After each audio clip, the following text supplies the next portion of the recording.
Magandang umaga sa inyo lahat, tanghali man, hapon o gabi. Ako'y nagbabalik muli. Ito'y kaduktong ng aking naputol na kamay kailan lang, kamay kailan lang. Or just recently, yung about sa topic ko na kailan na unawa ni Jesucristo na siya ay anak ng Diyos.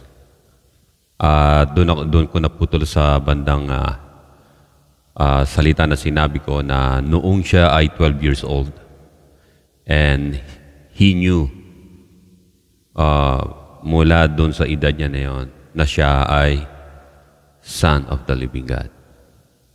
Kasi maraming mga nagtatanong ko na kailan na unawaan ni Kristo na siya ay anak ng Diyos pala o Savior.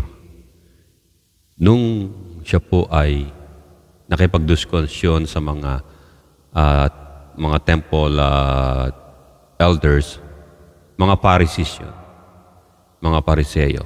At siya ay bata pa si si Caiaphas. Ang high priest noon ay, kung di ako nagkakamali, si Ananias. Si Caiaphas ay parang binatilyo pa lang, bata pa lang.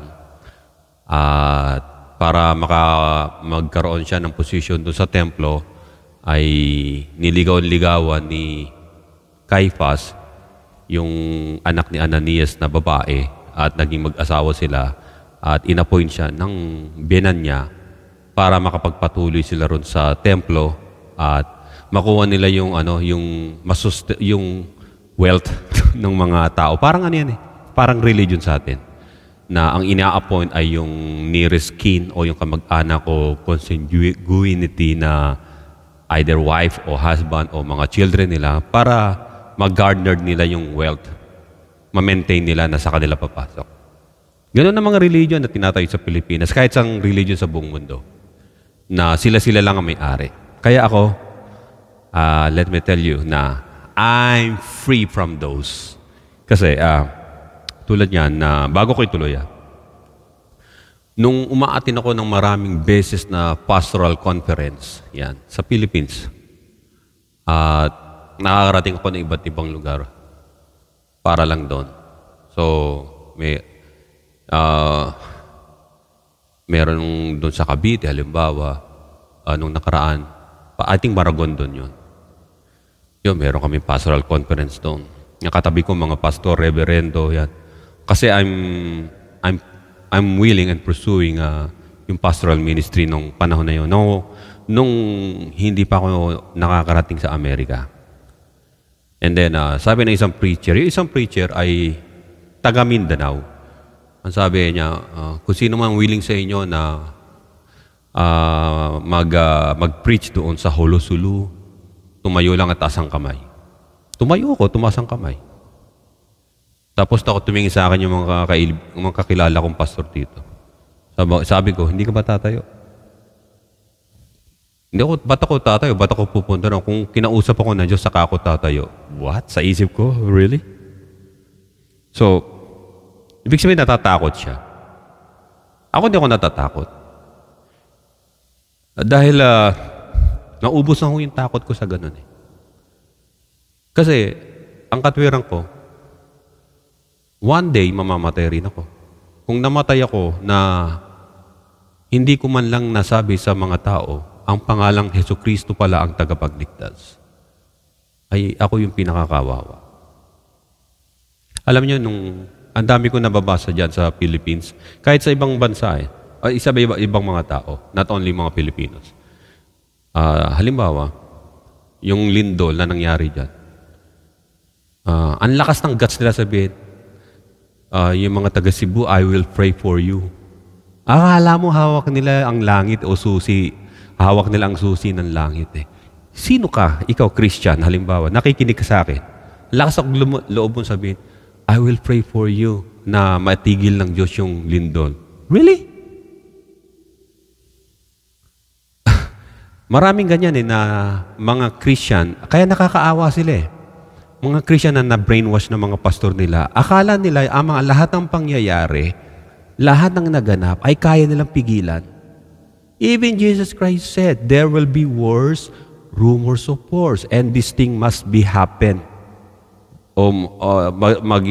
mangyari sa bawat lugar. Ngayon, who are you? Kung ikaw ay sinasabi mong Christian ka, you're very spiritual. Who are you to command the Lord God Almighty to stop those Sige nga. Di ba hindi nyo may stop? Meron pa na alam niyo yung panahon ng mga maraming terrorist, di ba?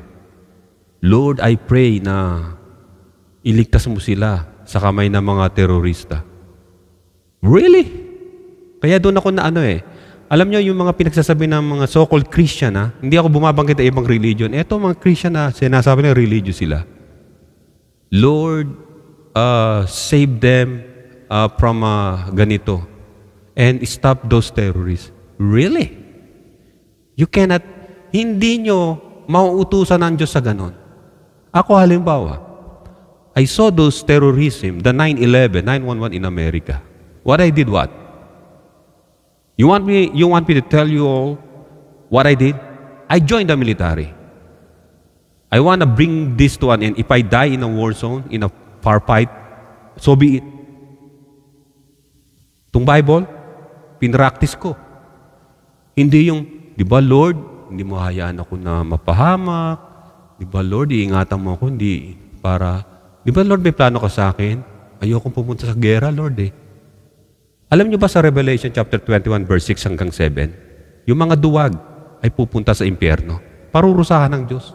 Ang sabi nga ni Kristo na Panginoon si Kristo, ang mawalan ng buhay dahil sa akin, dahil ang isang bansa ay pinagtatanggol ninyo laban sa mga terorista o ibang religion na merong ibang ideology,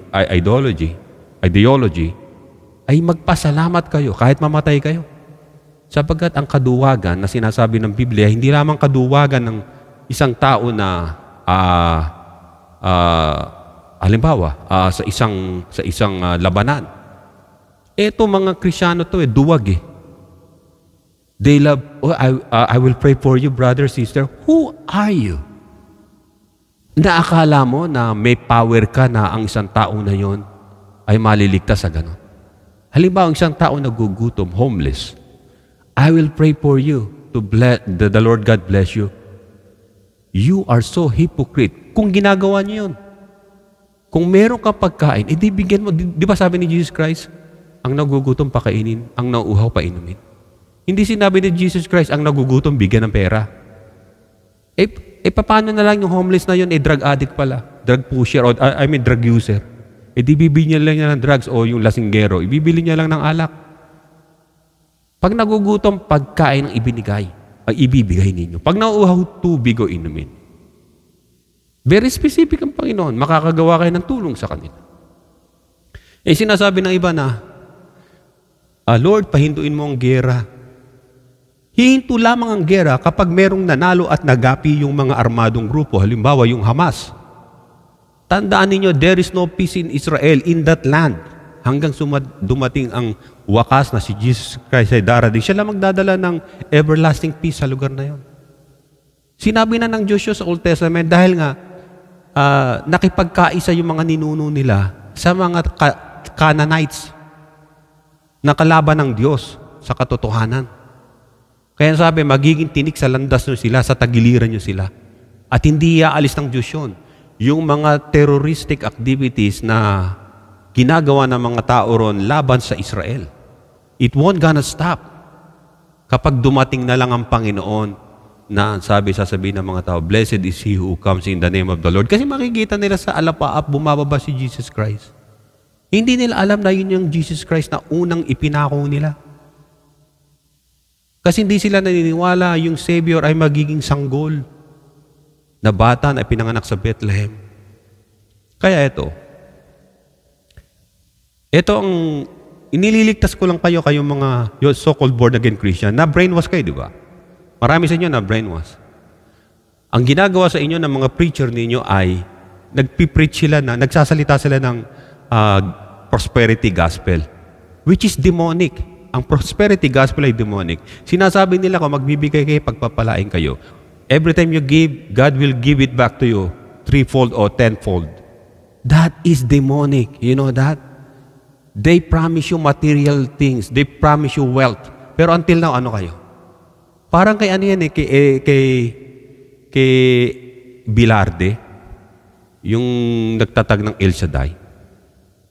Di ba, sabi siya ng sabi, magpapalay kayo, pagpalain kayo yung kapitbahay ko noon. Bigay ng bigay, mahirap. Wala siya na itabi sa sarili niya.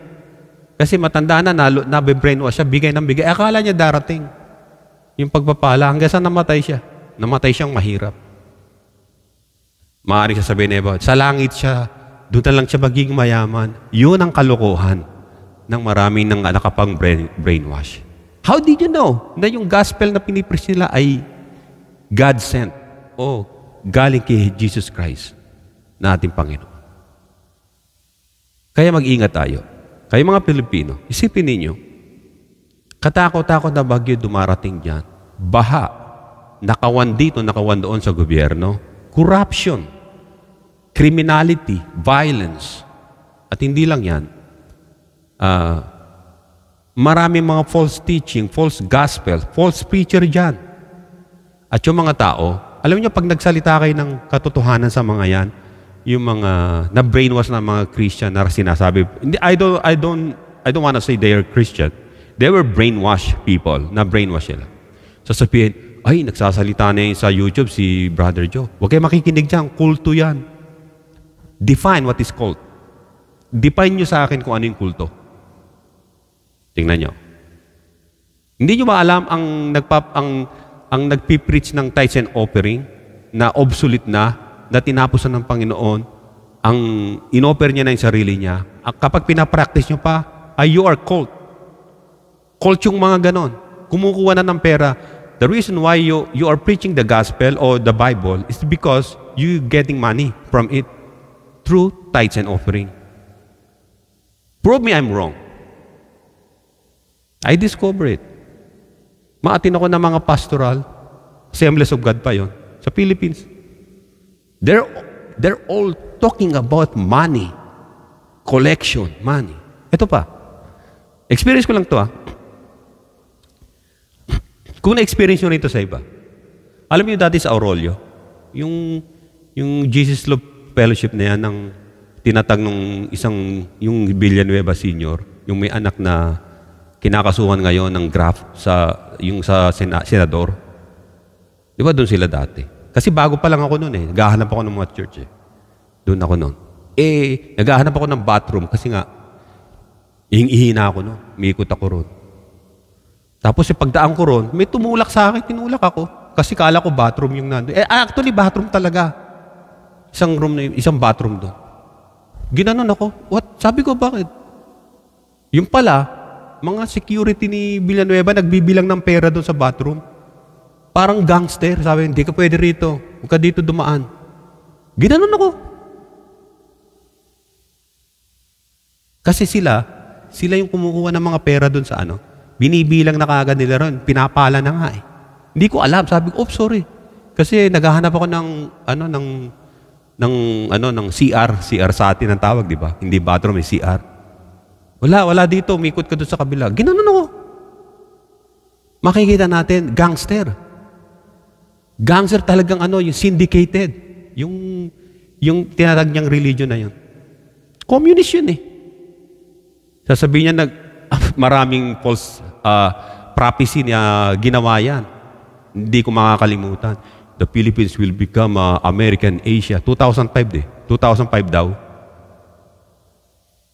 Hindi nangyari, di ba? Kasama niya pa yung babae, si Cindy, Amerikanang false prophet din.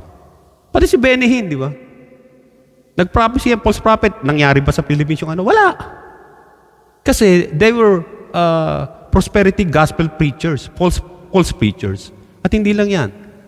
Ba't malakas ang loob ko sabihin? Nakita nyo na nagmamadali siya. Yung preacher ng yung ang tatay ng senador na may kasong pagtanggap ng 30 million na suhod. Di ba? Gusto niya kasi maging American Asia tumakbong presidente. Ilang beses na talo, di ba? Talo. Pinuntahan si Kibuloy. Nagpa-pray over pa. Sabi niyo, si Kibuloy is a cult leader. Cult leader and rapist. So, iisang kulay sila. Akala niya makakuha siya ng boto doon. Nabudol siya ng ano. Nabudol siya ni, nagbudulan silang dalawa. So, makikita ninyo, dear fellow Filipino, if you're Christians and belong to those people, you better na ikaw ay maging tapat na sa Diyos. Directly, dumiretso ka sa Kanya. Isipin ninyo, atin kayo ng atin sa kanila, bigay kayo ng bigay, but in your sick bed, in your death bed, wala sila ron. Prove me I'm wrong. Hindi kayo makakaasa sa kanila. Kahit isang sampagita para ilagay sa kabaong ninyo, walang darating sa inyo. Better for you na maging matatag ka sa Panginoon. Just like DIY, self-study. Read the Bible. Keep on praying. If you can fast and pray, mag-fasting ka, do it. Umawit ka sa Panginoon ng himno. Pag sinabing himno, galing sa tinig mo, sa puso mo. You're making music. Like, hallelujah. Yung mga ganon. Babalik ako rito sa naputol ko kaninang naipaliwanag ko. Marami akong gusto sabihin dyan na it is the right time. Hanggang sa susunod, sasabihin ko yan. Yung mga pinagagawa ng mga yun, yung mga false preachers na yun. I discovered a lot of false teaching ng mga yun. The number one is they love money. They love to collect tithes and offering. Kasi tamad sila magtrabaho. Saan sa Bible na sinabi ng Biblia na mag-full-time ka? Sabi nila, kasi full-time eh. Tinawag akong full-time. Right, full-time. Who said na mag-full-time ka? And who said na mag-resign ka sa trabaho mo? Who said na huwag ka na mag-aral sa college? Kawawa kayo kung kayo mga kabataan. Inuutusan kayo nila na mag-full-time. That's slavery. Hindi kayo babayaran nun. Maging sa tuition fee nyo sa school, hindi kayo tutulungan ng mga tao na yun. Pero yung mga anak nila, sila ang nakakapasok sa college kasi nasa kanila yung pera. Think about it. Am I wrong? Or you're wrong? Mag-isip kayo. Yung future ninyo, ang intindihin nyo. Kasi kayo mga kabataan, nakabilang doon, there will come a time na magkakaroon kayo, sa panahon na darating, magkakaroon kayo na sarili ninyong pamilya. At uunahin ninyo ang inyong pamilya, ang inyong asawa, yung mga anak. Kung hindi kayo nakatapos, dahil sa kagagawa ng mga preacher na yun, hindi kayo nila tutulungan. Hindi kayo matutulungan. Where in the Bible said na huwag ka magtrabaho at mag-full-time ka? I-ano nyo sa akin, i-chat nyo sa akin, o i-text nyo sa akin, o ilagay nyo sa comment, where? Na mag-full-time. At hindi na kayo magtrabaho. Where? Samantalang si Apostol Pablo, hanggang sa mamatay siya, he uses his hand para hindi siya umasa sa mga tao. Nagtrabaho siya, tent maker.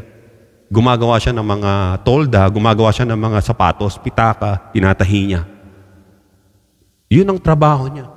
Natuto siya. Gumagawa siya ng mga breastplate ng mga army, armor. Parang mga Kevlar. Para may pangtusto sila.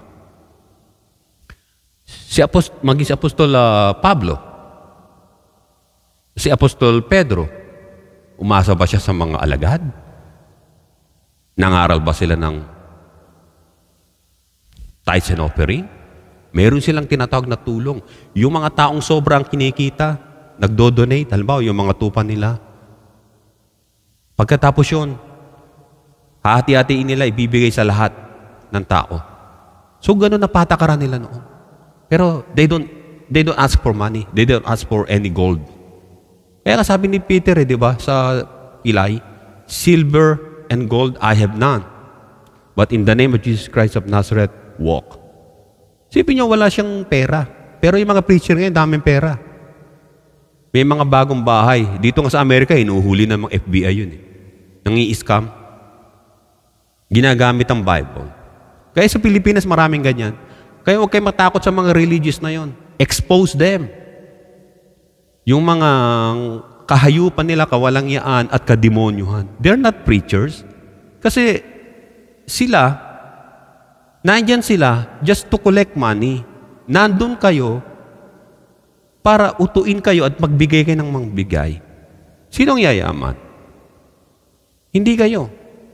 Iisipin nyo na, tenfolds ang babalik sa inyo. Ano yung paluwagan? Ano yung pyramiding? Ibig sabihin, scam yun. The Bible doesn't teach that. Pag nagbigay ka and tenfolds ang bibigay, kung may sinabi ng mga propetang gano'n, sa mga Hudyo yun, na mga nakakalimutan na tumulong sa pagbibuild nila ng temple noon. Hindi naman kayo Hudyo, hindi naman tayo Hudyo eh. Ito, total, nanggaling na tayo ron, nabanggit ko yung Hudyo. Si Jesus Christ, He said na sa Luke chapter 2 verse 42 hanggang 50, kung mabasahin natin doon, nagpunta sila sa templo ni Jose at ni Mary, at 12 taong gulang siya. May mga ibang kasama sila ng mga taong taga Nazaret. So Jerusalem yun, Judea o Jerusalem. Sa kanila, pag nilakad nila, halos a week eh. Kung nagpapahinga sila. Kung mabilis-bilis, mayroong sasakyan, mga 4 days, yan, ganyan. Hindi naman kasi ganun kalayuan ang lugar na yun eh. So, nakakabalik sila kaagad pagka ganon. So, ang ginawa, si Jesus Christ, nagpaiwan sa templo. Hindi nila namalayan na nandun pa rin sa Jerusalem. Naalaman lang nila nang bumalik sila sa Nazareth, wala si Yeshua. Where's Yeshua? Ngayon, bumalik sila sa Jerusalem. Kasi maaaring may nagsabing bata na kasing edad ng Panginoon na, nandun siya sa Jerusalem, nasa templo siya. O binalikan nila. Ang sabi ng verse 49, kasi hinahanap nila eh. Sabi nga ni Jose at ni Maria, nabagabag kami sa iyo. Ano tong bagay na ginawa mo na to? Verse 49, Jesus said, and He said to them, why did you seek me? Did you not know that I must be about my Father's business? That's the time na si Jesus Christ, na 12 years old, na He disclosed to them na siya ay Son of the living God. Ang sabi, why did you seek me? Did you not know that I must be about my Father's business? At sabi ng verse 50, but they did not understand the statement which He spoke to them. Kasi 12 years old pa lang. But Jesus Christ knew. He is the Son of the living God. Kaya ito yung mga tanong ng ibang tao, kailan nalaman ni Jesus Christ na siya ay Son of the living God? Yung age na 12 years old. Yun ang right age na he realized, kasi makikita sa Bible, di ba? He grew up in spirit and in stature. Book of Luke, mababasa niya kahit sa Matthew. Lumaki siya, tumangkad siya. Ang average height ni Jesus Christ, according sa mga ibang mga theologian, yung tunay na theologian, Bible scholars, sabi nila around 5'11 hanggang 6'2 ang height niya. Kasi sinukat yung pinaglibingan sa kanya. Inihanda talaga ni Joseph of Arimathea yon sa kanya. Dahil alam niya mamamatay si Jesus Christ as a Savior o yung sacrifice sa kasalanan ng tao. He knew it, kaya pinagpagawa siya. Sabi ng di ba, pinahiram.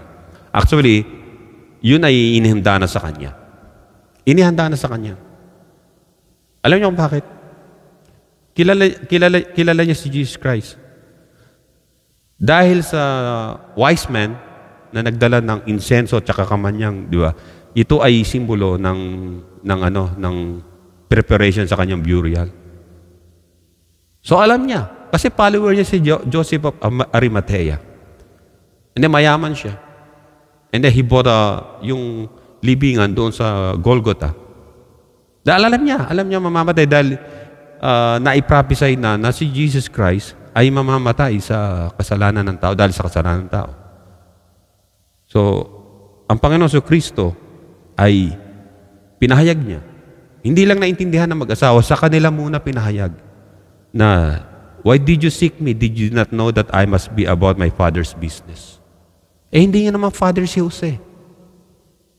Hindi niya naman anak si Jesus Christ kasi ang Panginoon Kristo ay dahil sa tinatawag na miraculous birth At yung Holy Spirit ang nag-overshadow kay Mary. Pag sinabing overshadow, just like yung cloud, kapag may araw na overshadow ka, may shadow. And then, dun bumaba ang Panginoon. Overshadow. At dun nagkatawan tao ang Panginoon. Wala siyang tawag rito yung Father sa earth. At yung sinapupunan o yung womb ni Mary ay dun siya lumaki. Ang sabi ng Biblia, naparito ang Panginoon sa balumbon ng kasulatan, sa scroll. Yung mga scroll kasi binabalumbon. Niroroll na gano'n. Yung prophecy sa Kanya. So dito ay sinabi ng Panginoon na alam ng Panginoon na siya ang Son of God and Savior noong 12 years old pa lang siya. Kaya nga yung mga Pharisees hindi na naig sa katalinuhan niya. Nagulat sila eh. Nagpapaliwanag na siya. That's the first attempt ng Panginoon sa Kristo na ma-reach out yung mga Pharisees, yung mga religious leader na Jew. Na eto, dumating na ang pinakihintayin yung Savior. Pero di ba tinatawan-tawanan lang siya? Pero nagugulat yung marami sa katalinuhan. Saan ang galing to? Saan nakakuha ng talino ito? At nang malaman nila na si Jose pala yung tatay na isang karpintero at si Maria na nakilala na siya anak ng anluwagi o carpenter.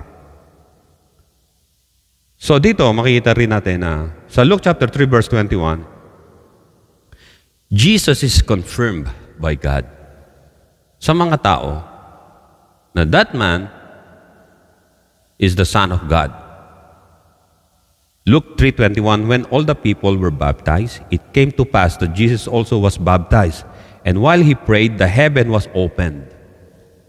And verse 23, and the Holy Spirit descended in bodily form like a dove upon him. And a voice came from heaven which said, you are my beloved Son, in you I am well pleased. So dineclare ng Diyos, kinonfirm niya, na si Jesus Christ, the same man and the same baby boy na dinala sa templo at inhandog at dumaan sa tinatawag na ritual according sa Jewish law o sa utos ni Moises na i-circumcise yung bata at ihandog sa templo dahil siya'y panganay, ay nangyari yon at kinonfirm ng Ama, ng Diyos Ama, na after ng baptism ni Jesus Christ, na-baptize ni John the Baptist, ay bumaba sa kanya ang Espiritu Santo sa anyong kalapati. At merong isang nagpatunay pa, yung tinig ng Ama. Sabi niya, you are my beloved Son. In you, I am well pleased. Beloved Son. So, kinonfirm ng Panginoong Jesucristo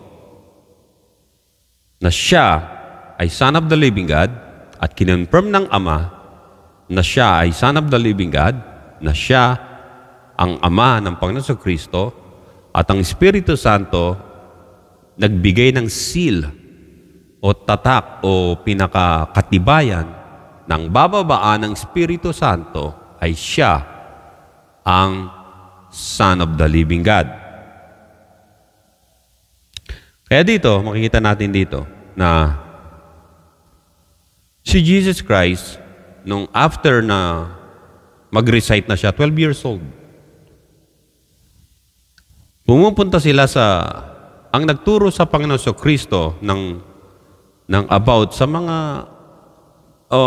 oral tradition na yon about law of Moses, yung mga parang kapistahan nila, ay si Mary at si Joseph. Sila ang nagturo. Makikita ninyo na pinalaki ang Panginoon Jesucristo sa tinatawag na Jewish way, yung mga tradition, ino-observe niya yun. Ino-observe niya when he was a little boy. And then after 12 years old, pumupunta na siya sa mga templo. Alam niyo kung anong ginagawa niya? nagpipreach siya, nakipagtalo siya sa mga grown man, yung mga Pharisees, mga scribe. Yun ang gawain niya. Tinatanong niya, bakit alam ni Jesus Christ yung mga bawat scroll? Kasi binuksan niya yung book of sulat ni Isaiah na dumating na ang araw, di ba? Naparito na ang Panginoon para magpadilat ng mga bulag, mapalaya yung mga nasa tanikala ng kasalanan, and so on and so forth. Nung sinabi niya yun, yung mga tao, and then sabi ng Panginoon, nang binasa yun, natupad na ang kasulatang ito. He preached with authority. And then yung mga nakikinig ay nakatulala. Pati yung mga Pharisees. Kasi kung magsalita ang Panginoon ay meron tinatawag na authority. Hindi tulad ng mga Pharisees. Nagre-recite lang. Blah, blah, blah, blah. Okay, collect the money. Mag-tithe tayo. Ganon. Parang yung mga modern preacher ngayon ng born again movements, yung mga ganyan. Pagdating doon, anong ginagawa ninyo? Di ba, maghahanda na kayo, ito yung pangbigay, ito yung pang tithes, susulat nyo, ang kinita ko nung nakaraan is 1,500. Magkano yung tithes nito? 150, 10% eh. Laki na nun Tapos yun, lalagay nyo. Didilaan nyo pa yung sobre. Tithes, susulat nyo. Offering. Teka, magkano ba may offer ko? Malakas kumain yung pastor namin mataba, lakit yan Siguro mga 200 pwede ka. Malaki masyado. Sige, 200 na nga, 200. Susulat nyo yun, di ba? 200. So, may tithes and offering. Meron pang tinatawag na free will offering. Yung mga love gift, gano'n. Sasabihin ng pastor, ng preacher, meron tayong salo-salo, kinakailangan. Magbigay po tayo ng iikot ho dyan yung box ni sister, mangongolekta po tayo. Ikaw naman, teka, nagbigay na ako sa 1.5 ko, 150, 10% Tapos another 200, mahigit pa sa 10% yun. So just like a 15% pa. Mahina ako sa ganun kasi hindi ako mahilig sa pera hindi ako nangongolekta Tama lang yung sweldo ko. Matindi ako ron, nabibilang ko yung oras ng pinagtrabaho ko. Tapos ito, susulat ng isa, ito. O sige, magbibigay ako ng 200 uli para may pambili tayo ng kahit man ako Maraming salamat, sister. Pagpalain ka ng Panginoon. Yun, na nila. Gagamitin nga lahat ng hocus-pocus ng Bible. Kawawa yung mga Pilipino. Kawawa. Tapos hindi nyo alam na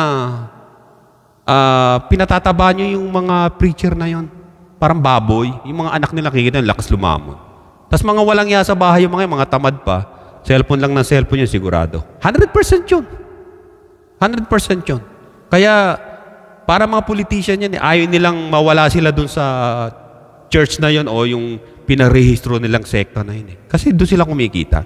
Kasi mga tamad sila, they just want easy money by preaching. Padala mo sa Mindanao yun, tatakbo yun. Padala nyo sa mga Islamic countries yun.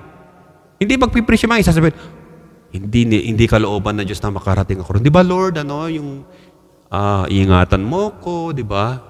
Hindi mo ako pababayaan na mapahamak ako, tsaka hindi ako pupunta kasi hindi mo naman kalooban, di ba Lord? Di ba mahal mo ako Lord, di ba? Mahal din kita Lord. Muamwa. Yung hug and kisses. Lord, good night Lord. Usap ulit tayo bukas Lord ha. Muamwa. Ganon sila. Ang lakas manloko. Ang lakas manloko. Nung isang nung dati nga, nung umatin ako sa isang doon pa ako nagigitara Yung slaying in the spirit daw. Hindi niya ako ma-slay Tayo lang ako Sabi ko, overreacting na itong iba. Talaga. Sipin mo, pag ikaw matagal ka nakapikit, this is a scientific, yung by means of science Totoo yun. Kahit sa mga training namin sa military. Pag ikaw nakapikit na matagal, maglalak yung knee mo. Maglalak. Ang tawag na maglalak up yun. Pag may gumanon lang sa'yo, tutumba ka. Kasi nga, wala ka ng balance nun. Yung brain mo, lalo na nakapikit ka, kung ilang minuto yun, 10 minuto, subukan ninyo. May steady kayo, yung ninyo maglalak yan. Pagkatapos yung brain mo, kasi walang nakikita, yung mata mo, walang liwanag, nakatayo kang ganon. Ngayon, dahil akala mo napupuspos ka ng espiritu, pag nadampihan ka neto, tula ka, bagsak ka. Babagsak ka. Kung gusto niyo yung mga sa military training, alam namin kung paano mawalan ka ng hininga, magkukulaps ka. Kung ano yung tatakpan namin sa'yo, kung ano yung part ng leeg mo na pagka-inipit yun, 5 seconds lang, mawalan ka ng malay, kikislap na lang yung mata mo, tas tumba ka. Ganun yung kapag ano, di ba? So makikita natin doon na talamak, kala nyo sa gobyerno lang may nakawan tsaka walang niyang mga tao. Pati sa mga gumagamit ng Bible. Mag-ingat kayo. Mag-ingat na kayo.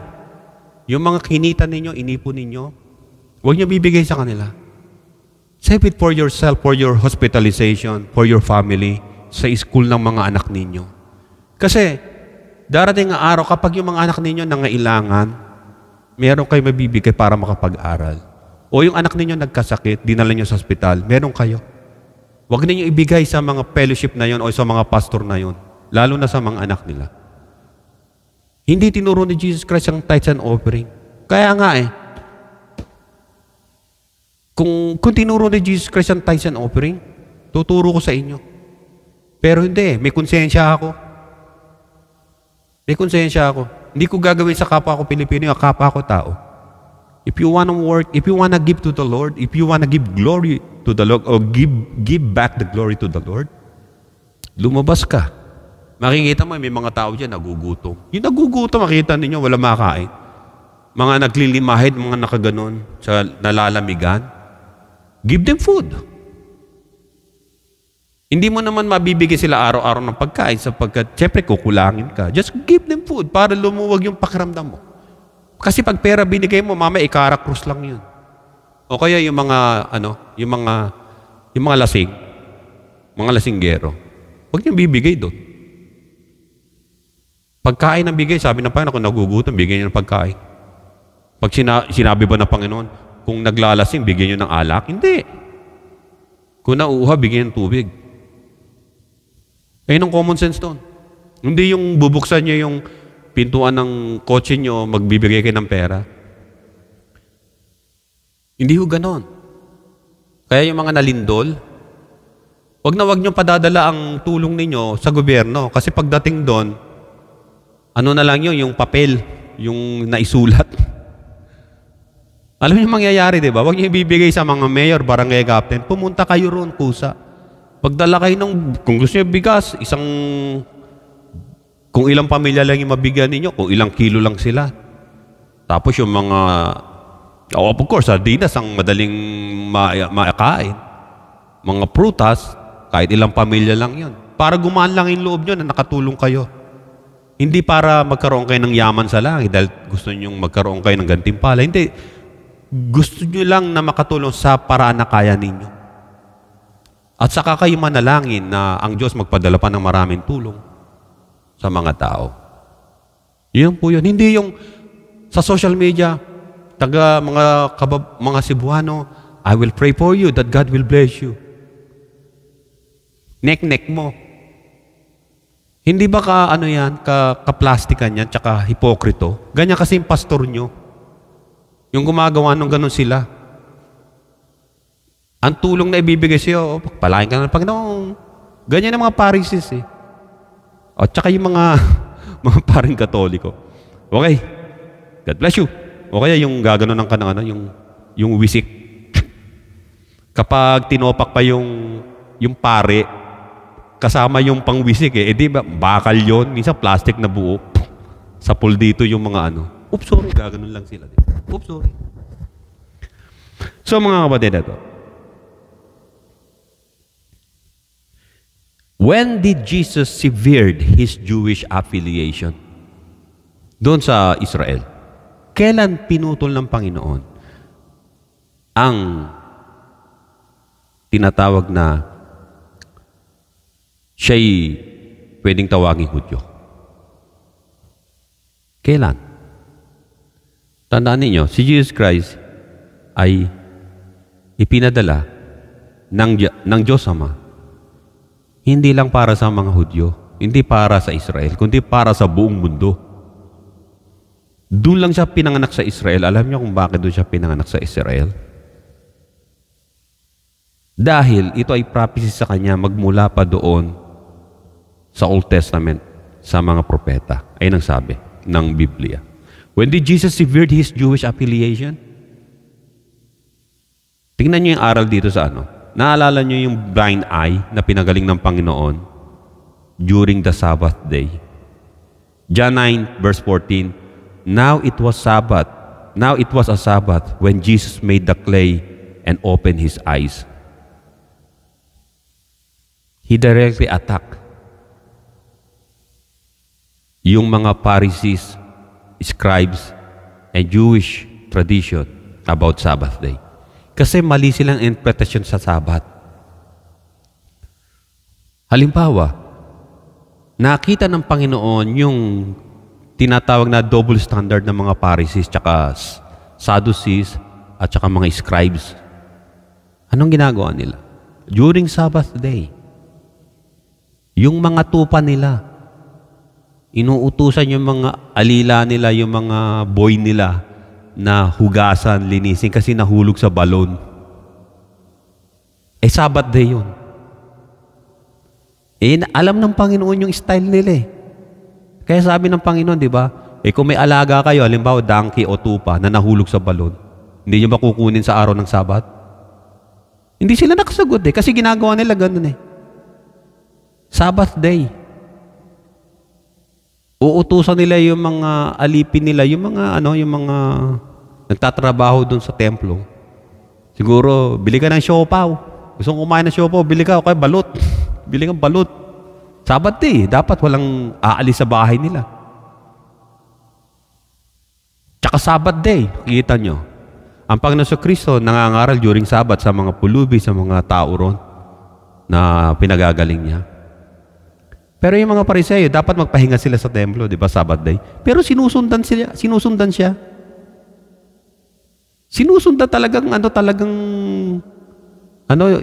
iniispiyahan siya. Di ba Sabbath day, dapat doon sila sa templo. Kasi ang Panginoon sa Kristo, he totally severed his affiliation with the Jewish tradition. Nang nagsimula na siya na mangaral at magpagaling during Sabbath days, every Sabbath days, nagngangaral ang Panginoon ng angaral. Kaya sabi ng Panginoon sa verse 16, ng John chapter 9 verse 14, sa verse 16, the hypocrite Pharisees said, pinagbintangan ng Panginoon muna, ng mga Pharisees. Sabi ng mga Pharisees sa kanya, tsaka ng mga Hudyo, this man is not from God because he does not keep the Sabbath. Ang taong ito ay hindi to galing sa Diyos kasi hindi niya pinahalaga ng Sabbath. Ang galing nila magsalita. Akala mo, pinapahalaga nilang Sabat, di ba? Pero sumagot ang Panginoon Jesus Christ said, the Sabbath was made for man and not man for the Sabbath. Makikita sa Mark chapter 2 verse 27 yun. Sa verse 28 ang sabi niya, sa Mark chapter 2 verse 28, therefore, the Son of Man is also Lord of the Sabbath. Galit na galit yung mga Hudyo, yung mga Pharisees. Si Jesus Christ, sabi ng Panginoon sa Kristo, hindi nilikha ang tao para lamang sa Sabat. Nilikha ang Sabat para sa tao. Ano ba yung Sabat na yun? Sa creation. Ano yung sa creation? Sabat. On the seventh day, God rested from His holy creation. Gawa niya. Kaya doon nanggaling salitang Sabado, Sabat. Tayong yung mga sa ating Christian calendar o sa ating calendar ngayon, ang first day of the week natin is Sunday. Sa kanila, Monday. Monday, Tuesday, Wednesday, Thursday, Friday. Hindi, Saturday, 6th day. Monday ang first day natin. Yung sa kanila ay bilangin natin.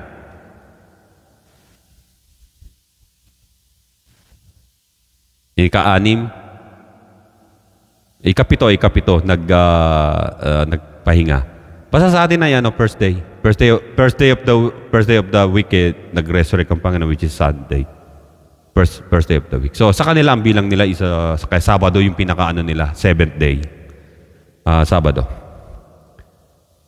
Buti na lang hindi ako naging Hudyo. Hindi ako pinanganak sa bansa na yan. I would rather follow Christ whenever, wherever. That's it.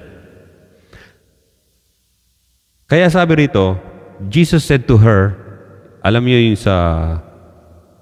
nung nagsalita ang Panginoon sa isang Samaritan woman. Yung mga Jew ay hindi dapat nakipag-usap sa mga Samaritan. Pero inalis ng Panginoon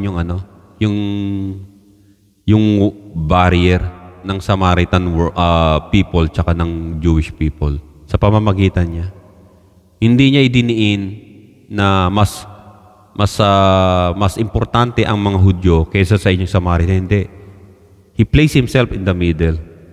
Sinabi niya na kasi sabi ng babae, kapag dumating yung Samaritan woman, ang ibig sabihin, kapag dumating yung Messiah, ipapaliwanag niya sa atin ng lahat ng mga bagay. And then Jesus Christ said, I am the one you're talking about. I am the Messiah. In short, that was Jesus said. So makikita natin dito na si Jesus Christ, hindi niya in-embrace yung pagiging Jew. Because Jesus Christ, He's the Son of the living God. He is not na Jew lang. If Jesus Christ is a Jew, sabi nga na maraming yung mga preacher, si Jesus Christ is a Jew. He's not a Jew. He's the Son of the living God. He was born under the Roman empire during that time. At hindi niyo pwedeng sabihin na si Jesus Christ ay lumaking Hudyo. He knew all of the law. He knew how to interpret and he knew it. Sabi ng iba, pinractice niya lahat yan. He doesn't need to practice those Levitical laws. He knew it. Alam niya. Siya nagbigay nun eh. He knew every detail because the Word became flesh. Sabi nga para palayain tayo sa law, sa batas ng, meron kasing batas na parang naikulong. And Jesus Christ wants us to be released from the effect of that law na sinabi ng Panginoon sa atin mula pa sa Old Testament. Gusto niya iligtas ang Israel. Pero makikita ninyo, ayaw nila. Kaya sabi ng Panginoon, O Jerusalem, how long? Na maunawaan ninyo. Na naparito ang Panginoon, naparito siya, just like yung hen na yung wings, ay gagather niya yung mga sisiw. Pero ayaw nila, naglalabasa sila sa wings under the wings of a hen o sa power ng Panginoon. So dito, si Jesus Christ, He was rejected by the Sanhedrin and the Jewish people as their own. Dinis-own nila ang Panginoon sa Kristo. Matthew chapter 22, verse 15 hanggang 23. Anong ginawa nila? Tinitricks nila ang Panginoon para mapakulong, mahuli ng Roman soldiers, yung mga Pharisees, may dalang coin. Dapat bang mag-tax tayo kay Caesar? Sabi ng Panginoon, you hypocrite. Para itrap nyo ako. Wala silang tigil sa kakaano eh. Dapat ba tayo mag-tax? May mga nakikinig doon mga Roman tax collector. Dapat pa tayo mag-tax? Jesus o Yeshua? Dapat ba mag-tax tayo? Tayong mga Jew sa mga Romans? O tayong mga tao? Alam ng Panginoon yung mga taktika nila bulok yung mga Pharisees. Ano sabi ng Panginoon? Kaninong inscription at picture ang nandyan sa coin? Kay Caesar. Well, give what is Caesar's and give what's to God. Ito minimisinterpreto ng mga matatako sa pera, mga pastors and preachers sa Philippines. Kahit dito sa Amerika, yung mga sugapa sa pera. Basta sugapa sa pera. Basta ginagamit nilang yan. Example, sa pangangaral nila, para they collect more money. Give it, bigay ang para sa Diyos. Ibig sabihin yung pera, hatiin mo yun, mag-tax ka kay Caesar o sa gobyerno, at yung remaining ay bigay mo sa Diyos. Wow! Hindi ganun ang sinasabi. Did Christ said, give that half of the part of the money to the church or to the religion or to your religion or to God? Alam natin, hindi kailangan ng Diyos ang pera at ginto, anumang pagkain, anumang handog. Yung mga tao lamang nakabilang sa kanilang reliyon ang nangangailangan ng ganon. Ang sabi, give what belongs to God. Malawak na sinabi ng Panginoon. Ano ba ang dapat na belongs sa Panginoon na dapat ibigay natin? Pera ba? Let me know kung pera. Paalam nyo sa akin para maniwala naman ako. Hindi ho pera. Ano yung belongs to God? Every soul of man, the Father and the Son and their children are mine. Ibigay ninyo ang mga tao sa Diyos na buhay na tunay. Yung kaluluwa nila, huwag ninyong pigilan. Huwag ninyong hadlangan. Ibig yung mga bata, huwag ninyong hadlangan na lumapit sa akin. Huwag ninyong pipigilan. Yun ang para sa Diyos. Hindi yung specific na pera, bigay ninyo ang para kay Caesar at bigay ninyo ang para sa Diyos. God doesn't need your money. Kayo lang mga preacher ang nangangailangan ng pera. Kasi tamad kayo magtrabaho at gusto nyo easy money lang. Kaya nga may mga nagsasabi, di ba? Sabi nila, kaya ayaw ko sa religion Christianity, puro daldal lang Puro nagpipray sila, puro daldal lang. Totoo yun. Sila yun, yung mga false prophet yun. Sila yun. Sila yung mga false prophet na panay daldal. Sabi, nagpe-pray nga, Lord, iligtas mo po yung bansa namin sa baha. Iligtas ninyo. Pero makikita ninyo ano ginagawa nila. Did they condemn the corruption in the Philippines? Yung mga born-again preacher na yun, ng mga leader, did they rally or did they go to the DOJ or Senate building? Nasabihin nila na ang corruption ay dapat itigil na. Wala Alam niyo kung bakit nga? Tulad ng sinabi ko sa inyo, mga nakatikim yung mga hypocrite na yon ng pera mula sa mga politicians kasi iniimbitahan nila yun sa mga churches nila para magsalita. Tapos bibigay yung politicians na yun na galing sa nakaw, galing sa taxpayer yun. Yung ibibigay nila. Ngayon, nasa pala na sila. Kaya hindi na sila pupunta ron sana kasi may pera na sila. Hindi nila i-condemn yung corruption kasi corrupt sila. Alam niyo yun. Mga gahaman sa pera yung mga preacher dyan. Kahit sabi nyo ang nakalagay sa church nila, Jesus is Lord, ministry. Jesus is the highest God. No. Jesus is the highest of all. Kahit ano pa ilagay nila. When they practicing na pinagbabawal ng Diyos at unbiblical, They are cults. Kasi talaga marami sa huling araw nangangalngal, iiyak sa Diyos. Panginoon, nangaral naman kami. Panginoon, hindi kami makakapasok sa langit mo. Nagpahayag nga kami ng salita mo, nangaral nga kami.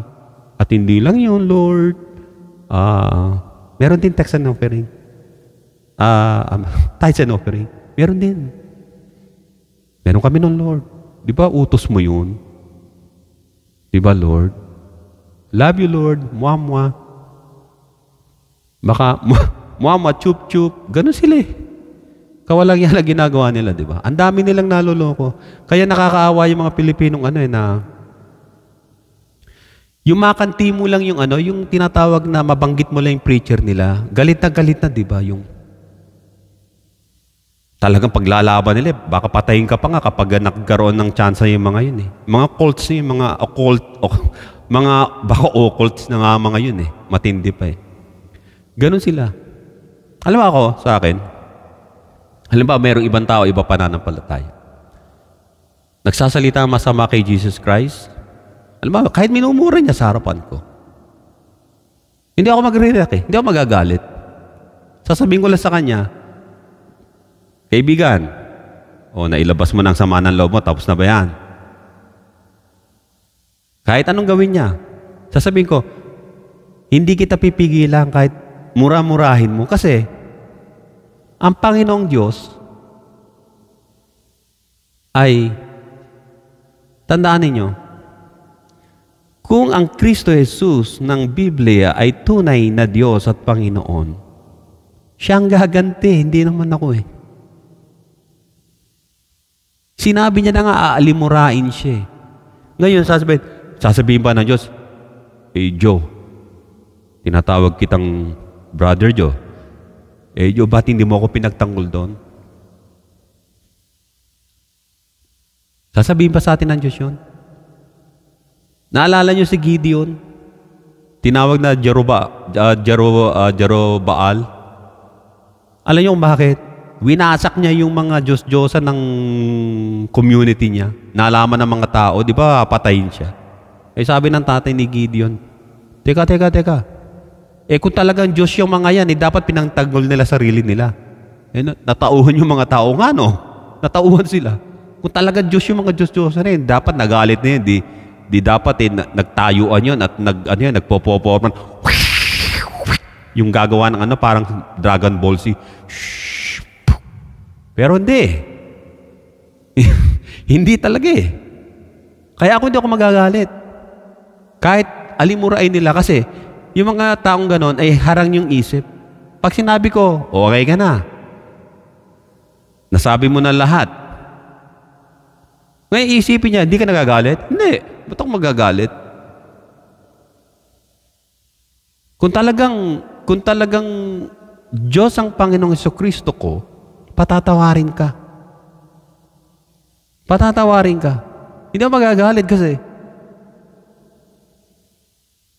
kung magwawala ako o paggagalitan kita o gugulpihin kita dahil sa sinabi mo sa Panginoon Jesucristo, wala akong pagkakaiba sa inyo. I will let you say whatever you want sa Panginoon Jesucristo because every word we said, you will be judged or you will be acquitted by the Lord. Nasabi niya, di ba? Be careful of what you're saying. Lalo na, ang sinasabi ng isang tao ay lihis sa Biblia, pinangaral sa mga tao, just to get money, just to become rich, and you people na nakikinig sa kanila ay become poorer and poorer and poorer. Kasi pinabayaan ninyo na kayo ay ma-hypnotize at maloko. Dito, makikita natin dito. Akala ng mga Hebrew people ay masisilo nila o yung mga Jewish people, masisilo nila ang Panginoon. Kasi galit na galit talaga sila sa Panginoon Kristo. Kasi nga, isipin ang tawag ng Panginoon Kristo sa mga Pharisees tsaka Escribe, Brood of vipers. Tawag rin ni John the Baptist yun sa kanila. Brood of vipers. Mga ulupong. Grupo ng mga ulupong. Ang sabi ng Hebrew chapter 1:1, God, who at various times and in various ways spoke in time past to the fathers by the prophets. Ang Diyos pala, in various ways or in various times, nagpapahayag. Nagbi-visit sa earth. Maraming times. Ano last visit ng Panginoon sa earth? 2,000 years ago. So be prepared for another visitation na gagawin niya sa earth. To the entire earth. Ang sabi rito, God who at various times and in various ways spoke in time past to the fathers by the prophets, has in now these last days spoken to us by His Son, whom He appointed heir of all things, through whom also He made the worlds. Meron ng inappoint sa lahat ng bagay. Maging sa mga worlds na ginawa niya. Plural to, worlds, hindi world. First world, tulad ng mga sinabi ko na nakaraan, ay footstool ng Diyos. Ang four square noon na tinatawag na earth, hindi pa earth ang tawag, kundi footstool ng Diyos. Pagkatapos na meltdown yon at naging sphere at tinatawag ngayon na earth, present earth. At madidestroy ulit. Subalit bababa ang new heaven and new earth, which is with four corners, just like a square, just like a box. Hindi na siya circular. Hindi na siya circle o sphere. Because yun ang sinabi ng Panginoon, with four corners, meaning the perfect place. Square is a perfect na lines o yung cube is a perfect one. So dito makikita natin dito na si Jesus Christ pala has been totally rejected by Jews, yung mga Jewish people. Matthew 17:24 hanggang 27. You know why? Jesus Christ, when Jesus Christ was about in his early years, tandaan ninyo, may silent years ang Panginoon sa Bible. From 12 years old, tas nag-appear siya about 30 years old. So, may nawawalang 18 years sa kanya. Sa years niya na yun. Nasaan siya? Ayun ang gustong hanapin ng iba. Kapag hinahanap natin yon, maghahanap lang tayo sa wala. Kasi yung early years din Apostle Paul, nawawala sa Bible. Early years ni Peter, nawawala rin. Early years ni John, nawawala. Early years ni Virgin Mary na kung tawagin nila, Virgin Mary ay nawawala. Early years ni Jose, nawawala. Hindi natin alam. Pero si Moses meron. At hindi lang yun. Maging yung Melchizedek na high priest ng Jerusalem noon na nakasalubong ni Abraham. Nawawala pati lineage and genealogy. Walang genealogy. So, is it important kung merong gap na years na nawawala? Hindi. Ayun ang silent years. Even the Bible have the silent years.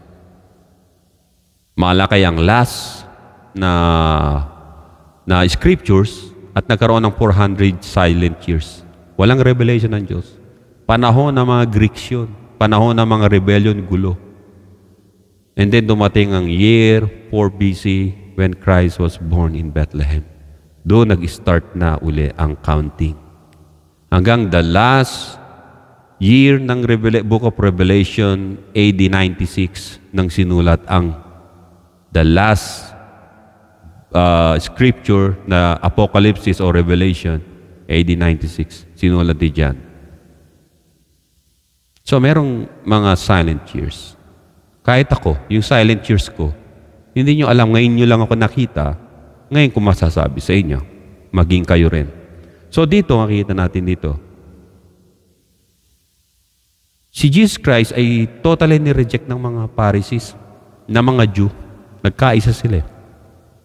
Dati-dati nagpipreach ang Panginoon sa mga sinagog. Maging sa Galilee, Nazareth, Judea, ganun. Yung mga pinupuntahan niya sa mga sinagog. Kasi sinagog yun, marami silang sinagog eh. Pwede mag-preach ang mga Jew, pwede mag-preach doon, maging foreigners, pwede magsalita. Matthew 17 verse 24 hanggang 27. So Jesus Christ, He was supposed to preach at any synagogues for free. Free of charge, free of taxes. Pero ito, dahil ni-reject siya ng mga Pharisees, yung mga Jew. Kasi ang tinuturing nila kay Jesus Christ, He was a Samaritan and demon-possessed. Ayun sila. Ang turing nila kay Jesus Christ, a Gentile. Although pinanganak siyang isang Hudyo sa pamilya ng Jew, ng Jewish family, si Mary at si Jose.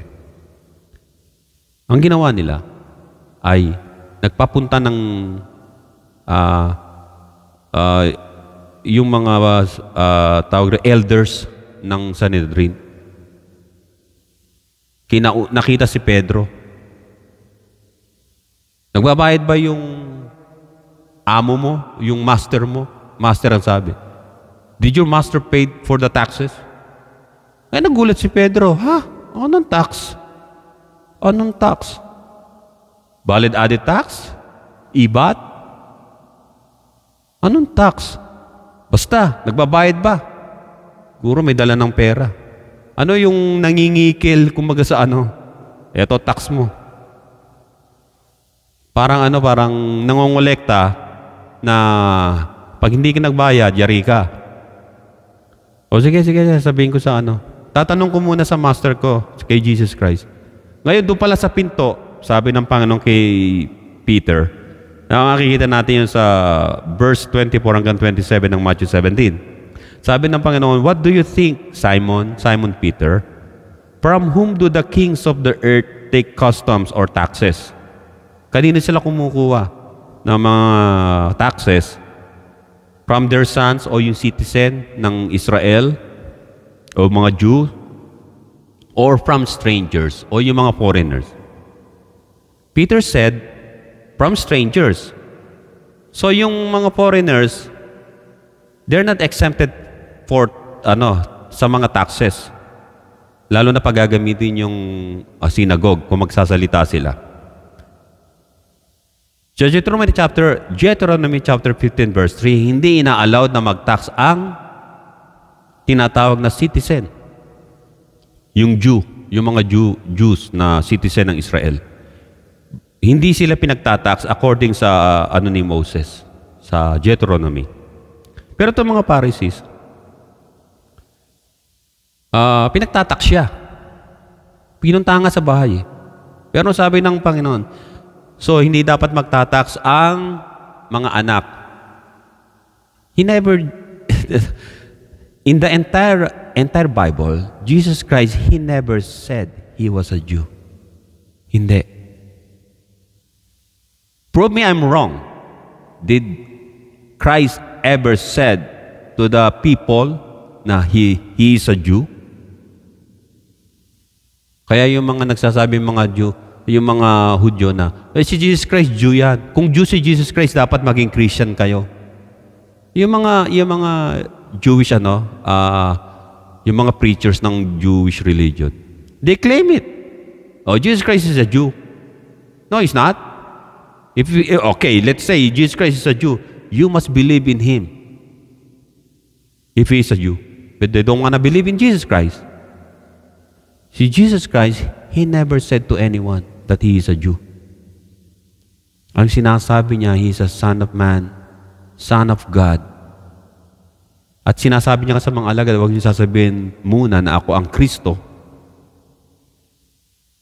Why Jesus Christ said that? Na yung binasa natin na ang taxes ay para lamang sa mga foreigners pero hindi sa mga natural-born Jew. Pero sabi ng Panginoon na para hindi sila matisod, hindi sila ma-stumble, go to the sea, ang unang kawil o yung trap ng isda ang maano mo, pag may isdang pumasok dyan, buka mo yung bibig, makakakuha ka ng pambayad natin. May lunok-lunok na pera yung isda. Kumuha sila, nakuha niya yun. Did Christ ask money from the people? Never. Did Christ ask o nanghingi ng pera sa mga member niya o sa mga followers niya? No. Hindi. Hindi, di ba? Pero yung mga preachers suga pa sa pera, ay sister, pupunta yan, kakatok yan. Sister, alam niyo sister, may binibili tayong lupa. Kung makapagbibigay ka sa Panginoon, Panginoon lagi sinasangkalan ng mga sugapa sa pera na yun. Kung makapagbibigay ka ng pera sa Panginoon, 250,000, pandagdag na lang. Kung madadagdagan mo ng 300,000. Kasi alam ko na dinala ko ng Panginoon dito kasi makakatulong ka. Wow! Really? Kailan ka inutusan ng Panginoon pumunta para manghingi ng pera na ganong kalaki? Kailan? Kailan pastor? Kailan preacher? Kailan impostor? Kailan? At babasahin ng Biblia. Aanin niyo ang kayamanan kung hindi niyo naman madadala sa hukayan. Pag namatay kayo, wala na. Sister, i-donate mo na lang yung lupa mo. I-donate niyo na lang. Kasi para sa Panginoon yan. Mahal ka ng Panginoon. Mahal tayo ng Panginoon, di ba? Di ba, Lord, mahal mo kami, Lord? Mwah. Ganon. Ganon kayo bubulahin ng mga yon. Gagamitin to. At kung ikaw ay mahina sa pananampalataya, akala mo, lingkod ng Diyos yung tao na yon. Yung mga preacher ngayon sa Pilipinas, na super ang suga pa sa pera. You can tell that they love money more than God. So, kita natin dito, si Jesus Christ. Inutusan niya si Peter, Peter, throw your net o throw your yung fish trap. Yung trap ng fish. Yung unang makuha mo diyang fish, may isda ka na, may pambayad pa tayo. Para makapagbayad ng tax ang Panginoon, tsaka si Pedro isama niya na, ay si Pedro ay inutusan ng Panginoon na magtrabaho. Naghagis ng panghuli ng isda. Nang isda. Hindi nang hingi sa kapitbahay at hindi nang hingi sa mga miyembro na may trabaho o may negosyo. Kaya magising na kayo mga Pilipinong member ng mga religion na ganyan, na may negosyo kayo, uubusin ang pera nyo sa negosyo nyo, puhunan nyo. Tandaan nyo yan, ganyan ang gagawin nila. At yung mga nag-a-abroad lalo, sister, dumating na ba yung yung padala ng mister mo? Dumating na ba, sister? Pinapanalangin ko makadating eh. Nakarinig mo na ba yung motorsiklo, yung magdi-deliver? Ay, pastor, GCash na ngayon eh. Ganun ba? Hindi ko alam eh. Anong number mo sa GCash? Ganun kayo, di ba? Yung mga nakikinig sa akin ngayon, mga pastor, sige, prove me I'm wrong. Hindi ako naghahamon ng away, Hindi ako naghahamon ng away. Prove me I'm wrong. Do you preach the gospel of our Lord Jesus Christ, my Lord Jesus Christ, free of charge? Do you? I don't think so. Kasi diyan kayo ayun ang easy money sa inyo. Kaya katakot-takot na sakuna at salot ang dumarating sa Pilipinas because of you all greedy Bible preachers. You are all false prophets. Kaya hindi pwedeng pakinggan ng Diyos ang mga dasal ninyo. Because you're all building your own kingdom. Not the kingdom of our Lord Jesus Christ. Not the kingdom of the Lord Jesus Christ na nasa Bible. Your Christ are different from my Christ. My Jesus Christ, He is the Son of the living God. And He never asked money for anyone in exchange for anything. So see, Jesus Christ, the Jews disowned Him. They discriminated Jesus Christ. John chapter 8, verse 48. Then the Jews answered and said to him, do we not say rightly that you are a Samaritan and have a demon?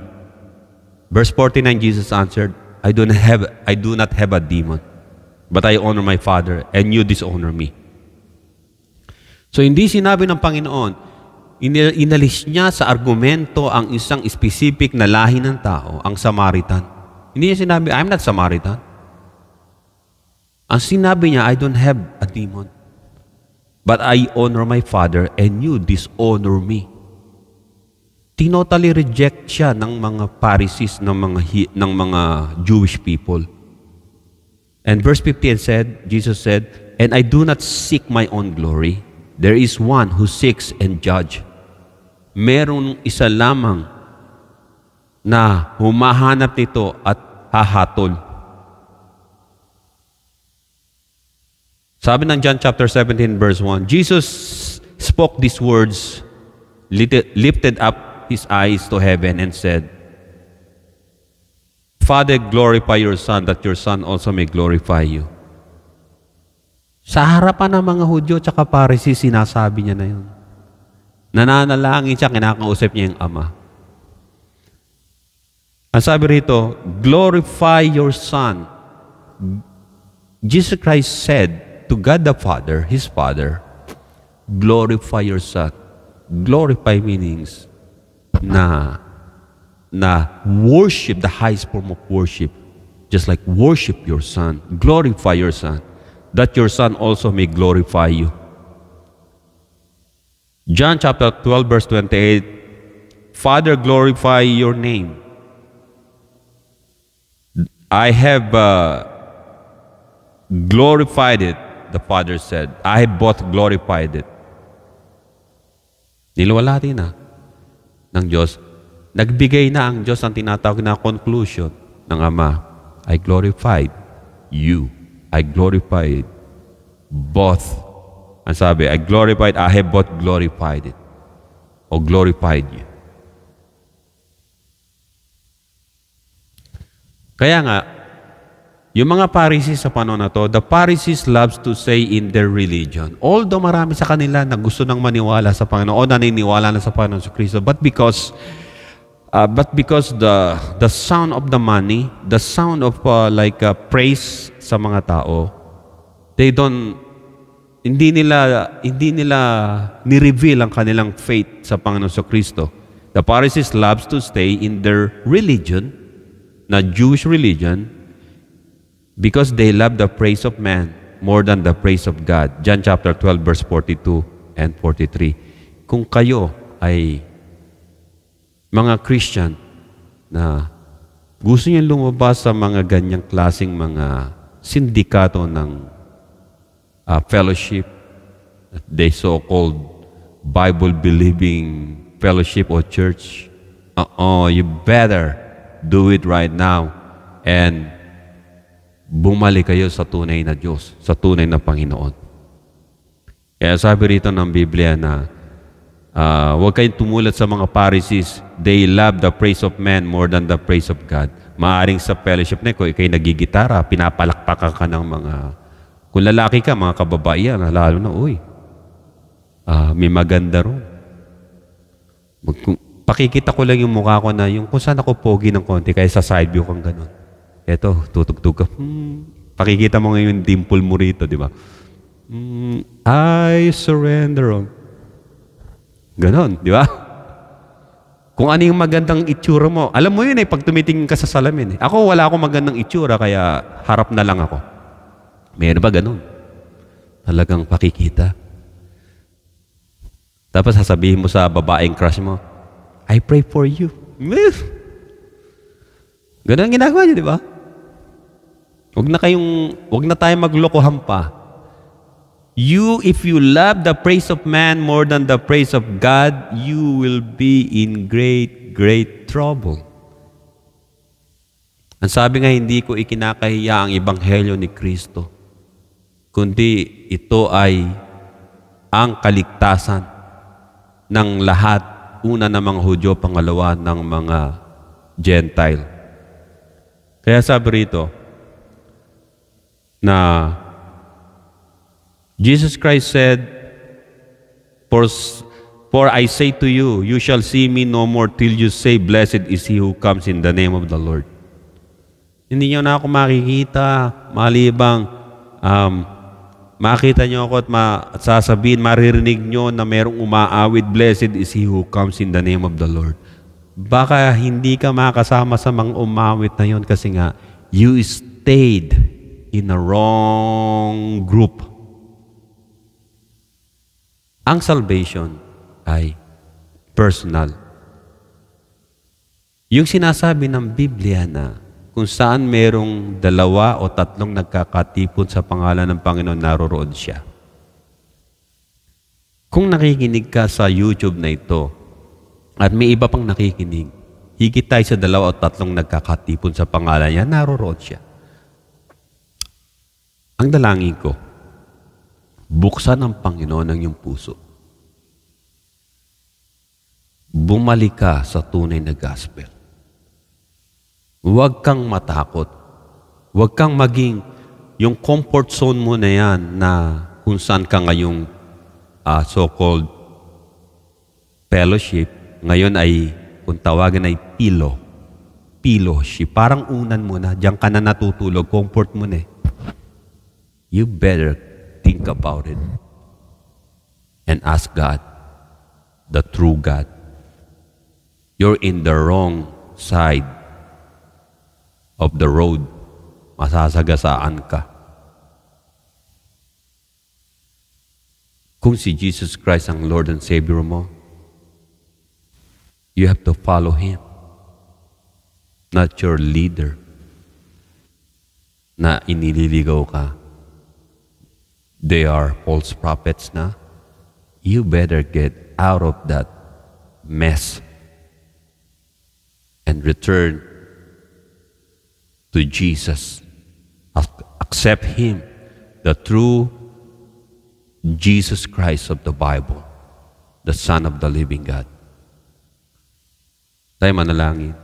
Panginoon, marami po salamat at sa mga taong ito, buksan mo po ang kanilang mga puso at isipan, Panginoon, na ang tunay na Jesucristo lamang na dapat, Panginoon, ay manatili sa kanilang buhay. Itong Jesucristong ito na darating sapagkat ikaw ang aming Panginoon tagapagligtas, the Son of the living God. Ikaw lamang, Panginoon, ng Savior. Bless us, O Lord. Save us sa lahat ng mga kagagawan ng kadiliman o may mga masasamang plano. To God be the glory, O Lord. Maraming po salamat. Open our heart and our mind to your holy word, to your righteousness and truth. At bigyan mo kami ng kapayapaan na nanggagaling sa iyo, O Diyos. Ito po ang aming samot panalangin sa pangalan ni Jesus. Everybody say, Amen. Amen and Amen. Maraming salamat sa inyong lahat. At muli, si Brother Joe ito na nagpapalam sa inyo. At kung makaka-tune in kayo, ay makikita ninyo na marami akong video na nilalabas. At sometimes, I have to, alam niyo yung mga, kapag yung kaldero masyado ng uling, I need to scrape it. That's the thing na makita yung tunay na metal, di ba? The Word of God is just like sandpaper, rough. Sometimes it's really hurtful sa atin. Pero ang salita ng Diyos ay just like medicine. Mahabde pag binuhos mo sa wound, sa open wound, subalit yun ay gagaling. God bless yung lahat. At to God be the glory. And everybody say a big amen po. Maraming po salamat. God bless po.